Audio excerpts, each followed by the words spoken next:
Hello， 大家好，我是幸福的眼泪。今天来做俄罗斯蜂蜜蛋糕。相传沙皇亚历山大一世的妻子伊丽莎白不吃含有蜂蜜的食物，一位新来的御厨不了解她的习惯，为她做了蜂蜜蛋糕，结果深得皇后的喜爱。从此皇后消除了对蜂蜜的排斥，也让蜂蜜蛋糕成为了闻名全俄的甜点。这款蛋糕其实做起来并不难，只需要一张一张的烤好酥饼，然后再抹上奶油就行了。先来做酥饼，先把黄油、糖、盐、蜂蜜放在一起，放到火上小火加热，一边加热一边搅拌。等到黄油和糖都融化了，液体充分的混合了，就先暂时离火，加入小苏打，搅拌均匀。需要稍微多搅拌会儿，因为它不是马上就能和液体融合在一起，一定要搅拌到完全看不到粉状了，这个液体里也没有颗粒，这样才可以。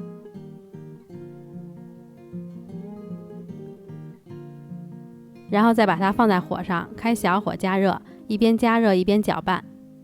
加热一会儿，你会发现这个液体它膨胀起来了，肉眼看上去好像比之前变多了，其实就是发起来了，这样就可以离火了。然后再搅拌一会儿，让它降降温。等它不是很烫了，再把鸡蛋加进去，要一个一个的加。这个鸡蛋最好用常温的鸡蛋，不要用刚从冰箱里取出来的，以免发生油水分离。搅拌均匀以后，再加入下一个鸡蛋。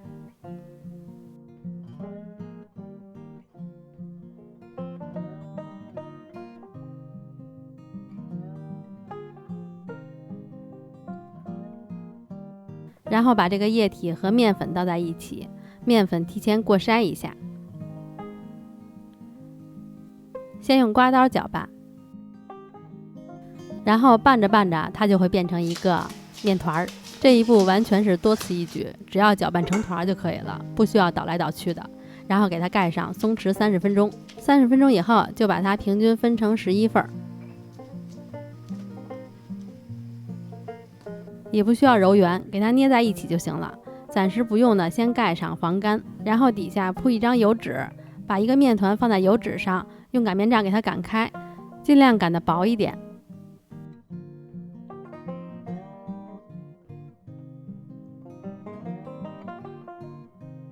然后找一个大小合适的压模，我这个是直径20厘米的，可以用一个跟我这个大小差不多的大碗或者锅盖都行，反正能压出形状就行，也不一定圆形，方形也不错。先用叉子在这个擀好的面皮上插一些洞洞，防止它烤的时候会膨胀得过高，然后再用压模压一下就行了。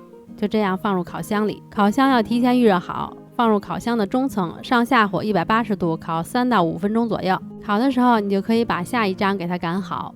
第一次烤要看着点，这个很薄，别烤糊了，烤到上色了基本就烤好了。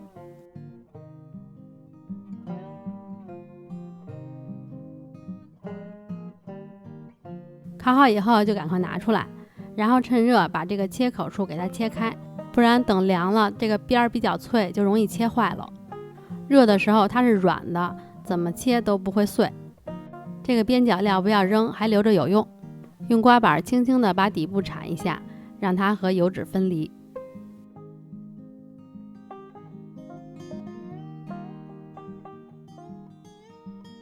看它不是那种特别脆的饼干，还是稍微有一点软的，但是也要小心地拿它。就这样一张一张的把11张酥饼都烤好。酥饼烤好以后就可以打发奶油了，需要淡奶油、糖粉、酸奶油。建议大家买酸奶油来制作这个夹馅奶油，口感和只加淡奶油的口感是不一样的，带点微微的酸，很清爽的口感，比只加淡奶油的好吃很多。把淡奶油、酸奶油和糖粉一起倒在大盆中，如果没有糖粉的话，也可以用细砂糖，然后用打蛋器的低速一直顺时针或者逆时针画圈搅打，打到它有纹路不消失就可以了，差不多是7、8分发的状态。看这个奶油还有流动性，它还可以滴下来，但是有点浓稠，这样子就可以了。你可以尝一口，这个奶油真的很清爽，很好吃。如果很喜欢酸奶油的话，也可以全部都用酸奶油。如果你想奶味更重的话，也可以把糖换成炼乳，然后就一张酥饼抹一层奶油，再一张酥饼抹一层奶油，这样全部给它抹好。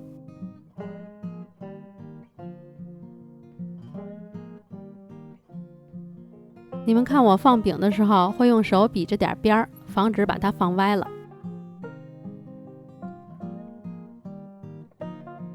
最后一张放上去以后，把上边也抹上奶油，然后再把侧面刮一下，给它刮平了。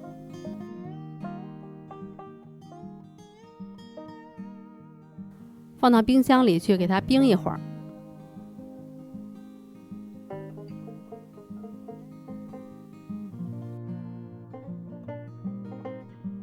这个时候来处理边角料，给它掰成小块，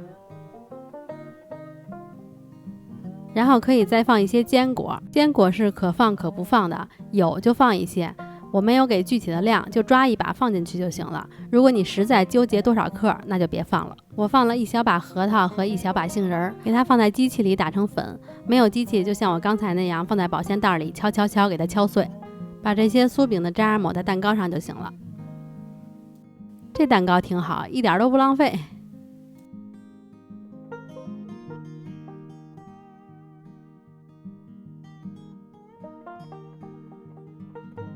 如果有大磨刀的话，直接用磨刀把蛋糕移到盘子上就可以了。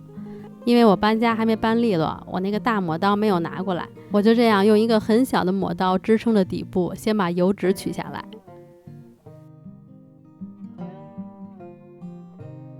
然后再把蛋糕移到盘子上，然后这个蛋糕就做好啦。你可以把它放到冰箱里再冰一会儿，再切开吃。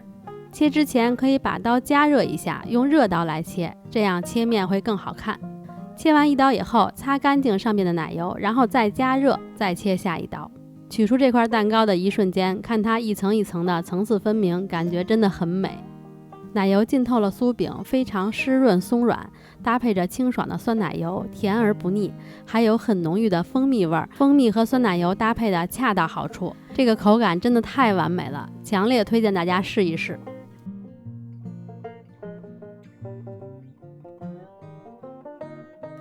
蛋糕做好以后，我一看，我们家张豆芽同学居然也在享用下午茶，我也赶快去煮了一杯咖啡，和小豆芽一起吃下午茶。